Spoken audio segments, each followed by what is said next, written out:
రాష్ట్ర సంక్షేమాభివృద్ధి గాలి కుదిలేసి ఇసుక మద్యం ద్వారా రాష్ట్రాన్ని టీడీపీ నాయకులు దోచుకుంటున్నారని అన్నమయ్య జిల్లా వైసీపీ నేతలు ఆరోపించారు. రాయచోటిలోని జిల్లా వైసీపీ కార్యాలయంలో మాజీ రాష్ట్రపతి స్వర్గీయులు అబ్దుల్ కలాం జయంతి వేడుకలు ఘనంగా నిర్వహించారు. అబ్దుల్ కలాం చిత్రపటానికి జిల్లా అధ్యక్షులు రాజంపేట ఎమ్మెల్యే అమర్నాథ్ రెడ్డి, అదేవిధంగా ఎంపీ మిథున్ రెడ్డి, రాష్ట్ర ప్రధాన కార్యదర్శి శ్రీకాంత్ రెడ్డి తదితరులు పూలమాలలు వేసి ఘనంగా నివాళులర్పించారు. అనంతరం ఆయన టీడీపీని ఉద్దేశించి మాట్లాడారు. బోట్లు, లడ్లు అంటూ చంద్రబాబు డైవర్షన్ పాలిటిక్స్ చేస్తున్నారని ఆరోపించారు. జగన్ ఇప్పుడు సీఎంగా ఉంటే లక్షలాది రూపాయలు మేలు జరిగేదని నిరుపేదలు వాపోతున్నారని అన్నారు.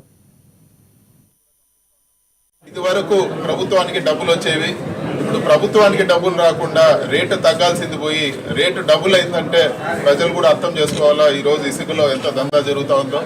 అదేవిధంగా ఈరోజు హామీలు ఏవైతే ఇచ్చారో అవన్నీ గురించి కూడా పట్టించుకోకుండా ఈరోజు మద్యం ఆక్షన్స్, ఈరోజు షాప్స్ ఏవైతే ఆక్షన్స్ జరిగినాయో